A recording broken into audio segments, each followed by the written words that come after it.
성경에 첫 번째 벌거벗었다라고 하는 단어가 사용되는 것은 바로 에덴 동산의 아담과 하와입니다. 하나님께서는 아담에게 배필이 없었기 때문에 그의 갈빗대를 취해서 여자를 만드시고 이들이 남자와 여자로 살게 하셨습니다. 하지만 그들이 벌거벗었지만 부끄러워하지 않았다고 성경은 증언하고 있습니다. 벌거벗었는데 부끄럽지 않다는 것은 성인들로서는 상상하기는 어려운 일입니다.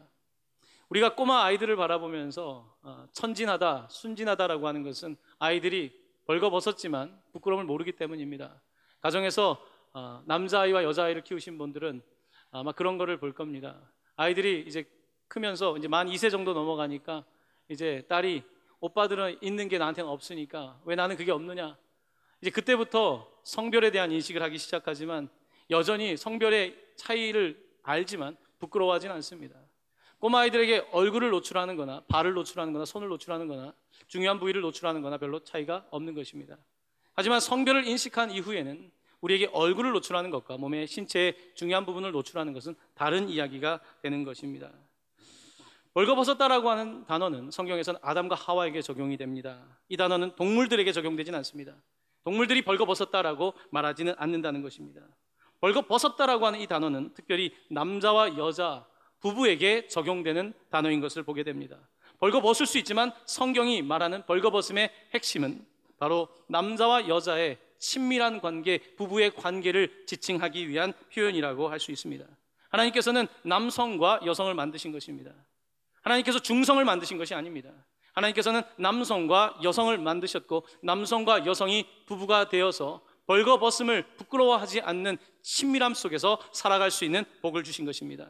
하나님께서 성을 만드신 것입니다. 남성, 여성뿐만 아니라 성의 관계를 만드신 것입니다. 이것이 하나님의 창조의 원리입니다. 창세기 1장 27절은 이와 같은 하나님이 창조하신 성에 관해서 이렇게 말씀하고 있습니다. 하나님이 자기 형상 곧 하나님의 형상대로 사람을 창조하시되 어떻게 해요? 남자와 여자를 창조하시고 성경은 하나님이 자기 형상대로 사람을 만드셨는데 그 형상은 바로 남자와 여자다, 남성과 여성이다. 성이라고 하는 것은 하나님의 창조다라고 우리에게 말씀하고 있는 것입니다. 하나님께서는 성을 만드셨고 성을 통해서 출산하게 하셨고 또한 성이라고 하는 관계를 통한 기쁨을 우리에게 주신 것입니다. 에덴이라고 하는 뜻은 delight, 기쁨이란 뜻입니다. 에덴 동산에서의 기쁨은 자연과의 관계에서의 기쁨뿐만 아니라 남녀에게 주신 성적인 기쁨 또한 포함하고 있는 것을 보게 됩니다. 동물들은 무리를 지어 살아가지만 사람은 부부가 중심이 되어 자녀를 낳고 홈을 만들면서 동물들이 무리를 짓는 것과는 상당히 다른 의미에서 영적인 관계 속에서 살아가도록 하나님께서 창조하셨습니다. 성경 66권 가운데 오늘 우리가 읽은 두 번째 독서인 흥미로운 아가서가 있습니다. 아가서는 남자와 여자의 사랑을 노래한 것입니다. 솔로몬과 술람미 여인의 사랑을 노래한 이 책이 성경 66권에 있다는 것 자체가 우리에게 놀라운 메시지를 던져주고 있습니다. 바로 하나님께서는 남자와 여자의 사랑을 축복하셨다는 것입니다. 하나님께서는 성을 축복하셨고 이것이 일정한 부부의 정조와 이 관계 안에서 지켜질 때에 하나님께서는 그것을 아름답게 이끌고 계시는 것을 우리는 보고 있는 것입니다. 그러므로 우리는 남성과 여성에 대하여 반드시 분명한 성경적 이해를 해야 되는 것입니다. 여러분, 세상에 남성, 여성이 없고 중성만 있다고 생각해 보십시오. 남성, 여성이 없이 모두 중성으로 살아가고 있다면 세상은 어떻겠습니까? 세상에 모든 사람이 중성이면 더 아름다운 세상이 되겠습니까? 그렇지 않습니다. 만약에 남성과 여성의 사랑이 없다면 세상에 예술이 탄생하겠습니까? 그렇게 많은 아름다운 노래와 시와 아름다운 예술품들이 나올 수가 없는 것입니다. 결국은 남성과 여성의 사랑은 창조 질서 가운데에서도 가장 아름다운 부분이며 하나님께서는 이 관계를 축복하신 것입니다.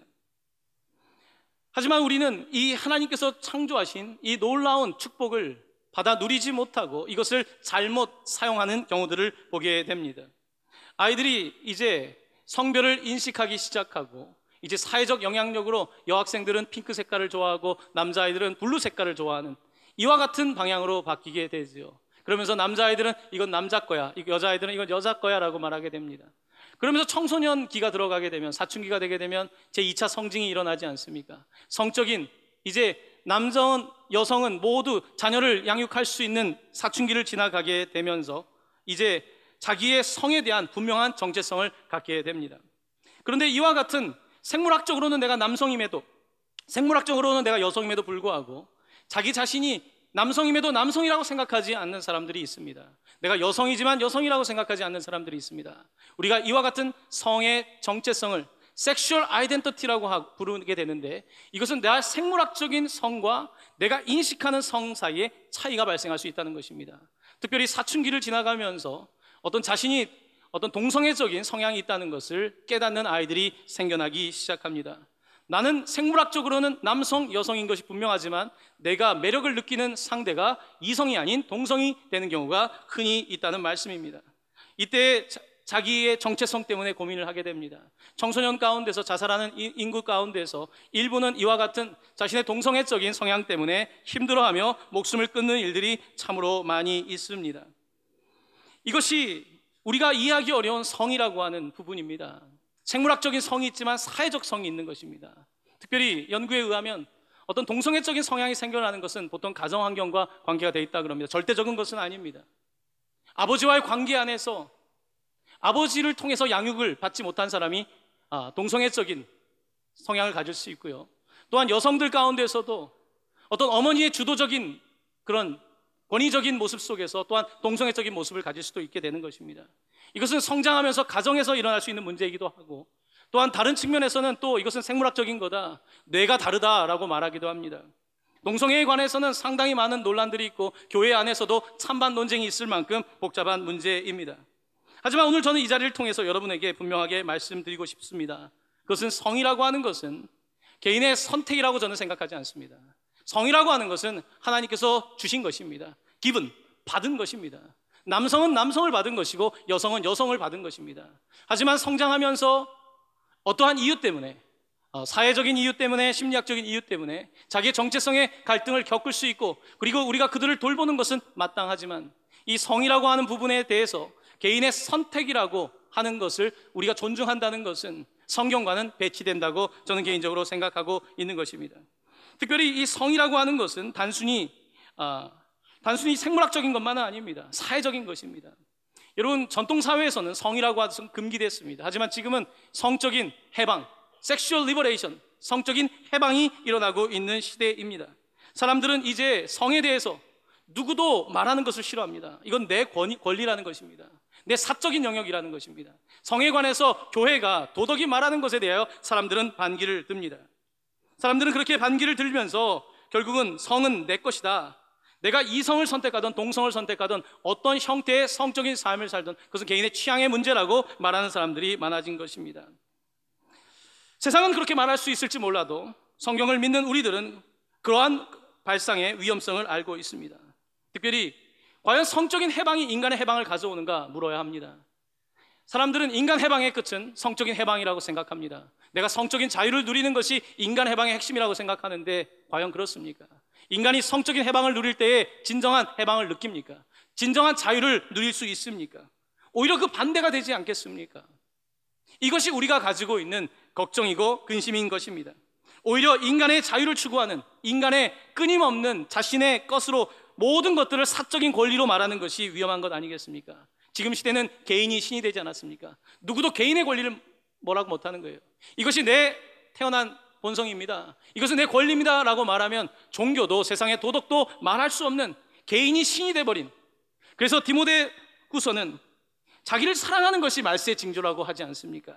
바로 이것이 우리 시대의 모습이라고 누가 과연 부정할 수 있겠습니까? 결국 하나님을 거부하는 인간은 불행한 삶을 살아갈 수밖에 없습니다. 특별히 오늘 본문에서 흥미로운 부분이 있습니다. 제가 오늘 창세기를 선택하면서 창세기 2장 25절과 창세기 3장 1절을 함께 읽게 되었습니다. 그 이유가 있습니다. 창세기 2장 25절에 아담과 하와가 벗었다라고 하는 단어와 사탄, 뱀은 간교하다고 할 때 이 간교하다는 이 단어의 어원이 같기 때문에 그렇습니다. 아룸이라고 하는 단어가 함께 사용되고 있는 것을 보게 됩니다. 저는 이 본문을 읽으면서 상당히 놀라운 사실을 발견하게 되었습니다. 인간이 벗었다라고 하는 하나님의 축복이 창세기 2장에 끝나게 되는데 창세기 3장 1절에는 벗었다라고 하는 이 표현과 같은 표현이 사탄이 간교하다는 것입니다. 이 단어의 뜻은 스무스하다, 뭐가 부드럽다라고 하는 뜻입니다. 벌거벗은 모습이 스무스합니다. 부드럽습니다. 사탄의 전략도 스무스합니다. 아주 부드럽게 그냥 달콤하게 넘어갈 수 있는 것이 사탄의 전략인 것입니다. 오늘 본문은 우리에게 말하고 있습니다. 그건 뭐냐면 인간의 육체는, 인간의 남성성, 여성성, 또한 인간의 성의 관계는 하나님의 축복이다. 인간이 벗고 부부관계를 하는 것은 하나님의 축복인데, 동시에 이 부분은 사탄의 간교한 계략에 넘어갈 수 있는 영역이다. 인간의 몸이라고 하는 것은 거룩하지만 또한 이것은 세상 속에서 잘못 사용될 가능성이 상당히 높다라고 하는 것을 우리에게 보여주고 있는 것입니다. 그러기에 오늘 이 본문의 말씀을 통해서 우리에게 주신 축복을 누리되 어떻게 하면 이 축복이 나의 잘못된 자유와 세상의 풍조를 따라가는 몸이 되지 않고 성전이 될까에 대해서 고민하고 기도해야 된다는 말씀입니다. 성경은 우리의 죄에 대해서 단지 욕망만을 말하지 않습니다. 우리 육체의 욕망만을 말하는 것이 아니라 안목의 정욕에 대해서 말하고 있습니다. Lust of eyes, 우리 눈에 정욕이 있다는 것입니다. 요한일서 2장 16절은 이렇게 말씀하고 있습니다. 우리 한번 한 목소리로 같이 읽어보도록 하겠습니다. 이는 세상에 있는 모든 것이 육신의 정욕과 안목의 정욕과 이생의 자랑이니 다 아버지께로부터 온 것이 아니요 세상으로부터 온 것이라. 아멘. 그렇습니다. 육신의 정욕뿐만 아니라 우리에게 있는 어떤 성적인 욕망, 이것 자체가 나쁜 것은 아니지만 잘못된 방향으로 사용할 수 있고, 우리가 보는 것이 문제가 아니라 이것이 안목의 정욕으로 바뀔 때에 이것이 우리 가운데 있는데 이것은 하나님 아버지께로부터 온 것이 아니라 세상으로부터 온 것이다. 성경은 우리에게 분명하게 말씀하고 있는 것입니다. 여러분, 안목의 정욕은 아담과 하와가 선악과를 볼 때에 먹음직도 했고 어떤 욕망을 느꼈다는 거 아닙니까? 욕망을 느꼈을 뿐만 아니라 보암직도 했다고 말하지 않습니까? 안목의 정욕을 느낀 것입니다. 이것이 인간의 욕망을 통해서 사탄의 전략에 빠져들게 하는 방법인 것입니다. 하나님께서 우리에게 주신 것은, 우리에게 주신 벌거벗음이란 하나님께서 주신 자연적이고 아름다운 것임에도 불구하고 우리는 그것을 잘못된 욕망의 도구로 사용하고 있다는 것입니다. 예수님은 이 부분에 대해서 상당히 심각하고 진지하게 이런 말씀을 하셨습니다. 마태복음 5장 28절입니다. 나는 너희에게 이르노니 음욕을 품고 여자를 보는 자마다 마음에 이미 간음하였느니라. 그렇습니다. 음욕을 품는 것, 성적인 욕망을 갖는 것이 문제가 아니라 그렇게 여자를 보고 그렇게 그것을 발전시켜 나가면 이것은 이미 간음을 저지른 거라고 말씀하고 있습니다. 그러면서 그 따라오는 29절에는 만약 오른 눈이 실족하게 하면 오히려 빼어버리라고 하는 것입니다. 아마 그렇게 빼어버리면, 이 문자 그대로 하면 여기 남자들 전부 다 애꾸눈일 거예요. 애꾸눈이 아니라 전부 다 안 보일 겁니다. 여러분, 이것이 우리 인간 아닙니까? 예수님은 지금 눈을 빼라는 것입니까? 아닙니다. 눈을 빼라고 하는 것이 아니라 이렇게 우리 가운데 있는 이 욕망과 안목의 정욕에 대해서 이제는 그저 놔두지 말고 그것을 관리해야 된다. 그것을 예수 그리스도를 따라가는 사람들은 관리하고 다스려야 됨을 우리에게 말씀하고 있는 것입니다. 여러분, 그리스에서 가장 아름다운 몸은 비너스입니다. 이것을 사람들은 숭상합니다. 제우스의 몸이 좋은 것입니다. 하지만 기독교의 가장 아름다운 몸은 어떤 몸입니까? 우리가 믿는 성경이 말하는 가장 아름다운 몸은 어떤 몸입니까? 바로 그것은 하나님께서 성육신하셔서 오신 몸입니다. 기독교가 증거하는 몸은 바로 예수 그리스도의 몸입니다. 어떤 사람들은 기독교를 몸이 아니라 영이다, 이원론적으로 생각해서 몸보다는 영에 치우쳤지만 기독교는 이렇게 영에 치우친 종교가 아닙니다. 기독교는 육을 말합니다. 예수 그리스도께서, 하나님께서 인간의 몸을 입고 우리 가운데 거하신다는 것입니다. 예수님은 유대인 남자로 태어나셨습니다. 유대인 남자는 8일 만에 할례를 받아야 되는데 그는 8일 만에 할례를 받았습니다. 예수님도 2차 성징을 지나셨고 그도 수염이 났고 남성다운 목소리를 가지고 있었습니다. 그의 어깨는 벌어져 있었을 것이며 충분히 남자다운 모습을 가지고 있었습니다. 하지만 예수님이 이 땅에 몸으로, 남성의 몸으로 오셔서 우리에게 주신 특별한 메시지가 있습니다. 바로 그것은 당시에 남성들이 남성 중심주의로 여성을 대할 때에 예수님은 남성 중심주의, 남성 우월주의를 선택하지 않았다는 것입니다. 예수님께서는 사마리아의 여인을 찾아가셨고 가늠하다 잡힌 여인을 만나셨고 과부를 만나셨고 그가 남성이지만 남성의 힘을 이용해서 여성을 지배하지 않았다는 것입니다. 예수님이 이 땅에 오셔서 남성으로서 오히려 여성을 세워주신 것입니다. 여성성을 잃어버린, 오히려 남성 중심의 사회에서 여성성을 박탈당한 이 여인, 사마리아에 있는 이 여인, 먹을 것이 없어서 5번이나 새로운 남자를 만날 수밖에 없었고 여성성을 잃어버린 이 여인들을 위해서 우리 주님께서는 그들을 성적으로 만나신 것이 아니라 영적으로 만나셔서 그들을 회복시켜 주신 것입니다. 이것이 예수님의 몸입니다. 이것이 예수님의 남성입니다. 이것이 예수님의 남성성입니다. 이것이 구원의 몸입니다. 그런데 사람들은, 우리는 죄인 되었기에 바로 남성이 여성을 만드는 것이 아니라, 여성이 남성을 만들어주는 것이 아니라 서로 자신을 이용하고 학대하고 폭력하고 이와 같은 죄된 몸이 되었다는 말씀입니다. 바로 이것이 놀라운 예수 그리스도의 몸입니다. 예수 그리스도의 몸은 이렇게 끝나지 않습니다.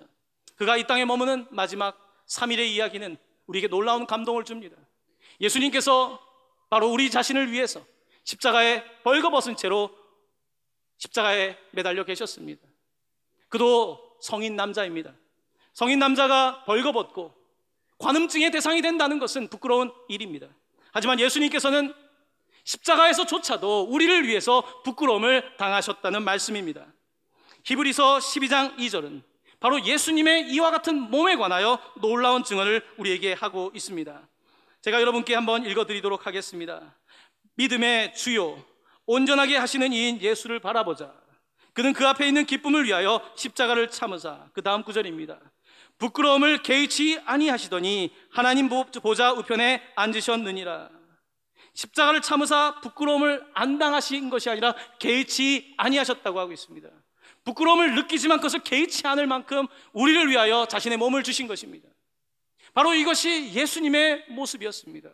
구원자, 구속자, 우리를 리딤, 우리를 새롭게 하는 것은 자기 자신을 춤으로만 가능한 일이기 때문인 것입니다. 당시에 많은 남성들이 남성 중심주의 속에서 여성들과의 이혼을 쉽게 하고 있었습니다. 유대 종교자들도 율법을 이용해서 쉽게 이혼하고 남성 중심의 사회를 만들고 있었습니다. 그때 예수님께서는 결혼에 관해서 이렇게 말씀하셨습니다. 구약 성경을 인용하며 이렇게 말씀하십니다. 마태복음 19장 6절입니다. 그런즉 이제 둘이 아니요 한 몸이니 그러므로 하나님이 짝지어 주신 것을 사람이 나누지 못할지니라. 예수님께서는 함부로 나누는 이와 같은 남성 중심의 문화권 속에서 그럴 수 없다. 그럴 수 없다. 남성은 여성을 위하여, 여성은 남성을 위하여 존재하는 이 아름다운 부부관계는 하나님께서 주신 것이다 라고 우리에게 증언해 주시는 것입니다. 바로 이것이 아름다움입니다. 하나님 우리에게 벌거벗음이라고 하는 아름다움을 주셨습니다. 하지만 그것은 아무 데서나 벌거벗는 것이 아닙니다. 벌거벗음은 어떠한 특정한 신체 부위를 부각시키로 말미암아 만드는 욕망의 대상도 아닙니다. 하나님께서 우리에게 주신 몸은 오직 하나님의 영광을 위하여 주신 그와 같은 에덴, 기쁨의 몸이 되는 것입니다. 바로 이것이 하나님께서 우리에게 주시는 놀라운 메시지입니다. 사도 바울은 당시 고린도 교회가 음행 가운데 빠져 있고 이생의 자랑과 안목의 정욕과 육신의 정욕에 빠져 있는 이 교회를 향해서 분명하게 지적하고 이 문제를 넘어가고 있습니다. 고린도전서 7장 18절에서 20절 말씀인데요, 우리 한번 한 목소리로 같이 봉독하도록 하겠습니다. 음행을 피하라. 사람이 범하는 죄마다 몸 밖에 있거니와 음행하는 자는 자기 몸에 죄를 범하느니라. 너희 몸은 너희가 하나님께로부터 받은 바 너희 가운데 계신 성령의 전인 줄을 알지 못하느냐. 너희는 너희 자신의 것이 아니라 값으로 산 것이 되었으니 그런즉 너희 몸으로 하나님께 영광을 돌리라. 아멘. 이것은 고린도 교회의 현실이었습니다. 아마 부천동방교회의 현실이기도 할 겁니다. 많은 교인들도 이 부분에 있어서 어려움을 겪습니다. 여러분, 심리학이 발달하면서 인간의 가장 큰 문제의 핵심을 뭘로 지적했습니까? 성으로 본 것입니다. 인간에게 성이라고 하는 것은 상당히 심각한 하나님의 축복이지만 우리의 존재를 변화시키는, 우리의 존재를 왜곡시키는 그와 같은 힘을 가지고 있는 것입니다. 벌거벗음은 하나님의 축복이지만 사탄의 전략이 될 수 있다는 말씀입니다. 사도 바울은 오늘 교회를 향하여 말합니다. 음행을 피하라고 하는 것입니다. 왜 우리가 음행을 피해야 합니까? 내 자유가 아닙니까? 라고 주장할 수 있습니다. 하지만 성경은 뭐라고 말합니까? 너희는 너희 자신의 것이 아니다. 예수님을 만나기 전에는 마음대로 해도 됩니다. 마음대로 세상에서 자기의 권리를 말해도 됩니다.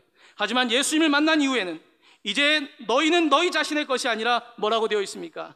값으로 산 것이 되었으니 예수를 믿는다고 하는 것은 값으로 삶을 당했다는 것입니다. 이제 우리는 그의 종이 되었다는 것입니다. 마치 노예가 주인을 섬기듯이 우리는 주인을 섬기는 값으로 산 존재가 된 것입니다. 그러므로 우리는 그의 성전이 되어 하나님께 영광을 돌리는 것이 마땅한 것입니다. 그러므로 내가 자유를 선택하려면 세상으로 나아가셔야 합니다. 하지만 세상의 자유보다 더 크신 하나님의 자유를 경험하고 싶다면 하나님의 말씀에 복종하여 값으로 삶을 당한 사람들로서 성전되는 인생을 살아가야 된다는 것입니다. 바로 이것이 성경이 우리의 육체에 관하여, 부부관계에 관하여 말씀하고 있는 기본적인 원칙입니다. 사랑하는 성도 여러분, 하나님께서는 하나님의 형상대로 남자와 여자를 만드셨습니다. 여러분은 남자 아니면 여자입니다. 하나님께서 여러분을 남성으로 만드신 것은 남성 잘난 체라고 만드신 것이 아닙니다. 여러분을 통해서 여성을 더 여성되게, 여기에 계신 여성 여러분도 마찬가지입니다. 여러분이 여성이 된 것은 여러분이 그냥 여성성만을 가지고 있는 것이 아니라 여러분의 여성을 통해서 남성을 돕는 것, 남편은 아내를, 아내는 남편을 돕는 것, 그러므로 한 몸을 이루는 것, 바로 이것이 하나님께서 창조하신 창조 질서라는 말씀입니다. 여러분, 살면서 삶의 어떤 포인트에 성적인 어려움을 겪은 사람들이 있을 것입니다. 우리는 살면서 누구나 넘어질 수 있습니다. 우리는 살면서 지금도 넘어질 수 있습니다. 내가 몸으로 그렇게 하진 않을지 몰라도 안목의 정욕 가운데 빠져 있을 수 있습니다. 하지만 오늘 우리는 본문을 통해서 반드시 깨달아야 합니다. 내가 그냥 내 몸이 아니라 값으로 산 사람이 되었다고 한다면 내 몸을 어떻게 할 것인가? 나는 내 삶을 누구를 위해 살 것인가의 문제에 대하여 반드시 생각해야 된다는 것입니다. 사랑하는 성도 여러분, 예수님께서 우리를 위하여 십자가에 발가벗은 채로 돌아가신 것은 우리에게 그의 발가벗음을 보여주기 위함이 아닙니다. 그가 우리를 위해서 벌거벗으신 것은 우리의 수치를 감당하기 위한 것입니다. 어떤 사람은 잘못된 성적 행위의 결과로 고난을 당하기도 하고, 어떤 사람은 내가 성적 행위의 피해자로서 고통을 겪기도 합니다. 그런 고통을 겪는 사람들을 저는 많이 만나보았습니다. 어떻게 하면 그들이 회복되고 건강한 부부관계 가운데, 건강한 가족관계 가운데 들어갈 수 있을까요? 심리치료도 도움이 될 것입니다. 하지만 가장 우리를 회복시키는 것은 심리치료가 아닙니다. 그것은 바로 십자가에 매달리신 예수 그리스도이십니다. 예수 그리스도께서 우리를 회복시키는 것입니다. 예수 그리스도께서 우리를 위하여 벌거벗으셨기에, 그가 우리의 수치와 아픔을 감당하셨기에 우리는 새로운 사람이, 피조물이 될 수 있는 것입니다. 살면서 원치 않게 순결을 잃어버릴 수도 있습니다. 하지만 하나님께서 우리에게 말씀하십니다. 과거에 우리의 죄에 대하여 더 이상 정죄함은 없고, 우리가 예수 그리스도를 다시 붙잡을 때에 우리 가운데 다시 새로운 모습으로 탄생하게 되고 우리는 그리스도의 순결한 신부가 된다고 말씀하고 있는 것입니다. 단지 여러분의 육체의 문제만을 삼을 것이 아니라 내가 예수 그리스도 앞에 더욱더 나아와 영적으로 회복되는 역사가 필요한 것입니다. 많은 성도들이 신앙생활을 하면서 그저 영적인 것은 영적인 것으로, 육적인 것은 육적인 것으로 구별하여 살아갑니다. 이것은 이단적인 것입니다. 이것은 이단적인 것입니다. 이것은 영과 육을 구별하는 것은 이원론적인 것이며 이단적인 것입니다. 기독교의 메시지는 영과 육이 함께 가는 것을 처음부터 우리에게 증언하고 있는 것입니다. 사랑하는 성도 여러분, 오늘 말씀을 통해서 도전받으시길 바랍니다. 혹시 부부관계 가운데 어려움이 있습니까? 여러분, 시간이 걸린다고 하더라도 포기해서는 안 됩니다. 포기해서는 안 됩니다. 하나님께서 여러분을 부부되게 하신 것입니다. 부부되게 하셨다고 한다면 내가 이 사람과 살아가면서 내가 할 수 없다면, 내 능력으로 할 수 없다면, 내 감정이 용서할 수 없다면 우리는 주님을 붙잡으셔야 합니다. 나는 할 수 없지만 나를 위해 십자가를 주신 그분을 붙잡을 때에 사람의 계산으로 되지 않습니다. 하나님의 역사가 임하는 것입니다.